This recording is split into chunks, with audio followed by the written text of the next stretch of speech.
So ngathi ngokwasekhaya ngabhekana ne challenge kakhulu eyababhlungu kodwa ke akaze ngibazonde.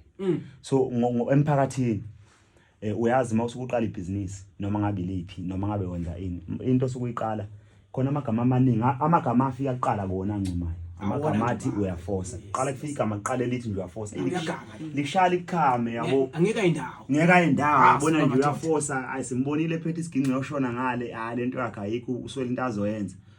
So ngingaqinisela kwakubhlungu ngifuna ukukhuluma manje kwakubhlungu futhi ke ngenhlahla khona izulu esithi umenzi uyakhohlwa umenzi wakakhohlwa ngenhlahla akekho umuntu esengimkhohliwe owakhuluma kabuhlungu kumina kodwa futhi ngibathanda bonke akekho engimzondayo.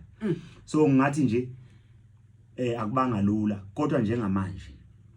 ngicabanga ukuthi kumnandi kona wonke umuntu ngaphandle komuntu onenhliziyo embi nje okuzalwa ke ngoba mangaqhathani engeke vele into engeke salungiseka phela ngoba mangaqhathanisa ama-album awu2 last year nale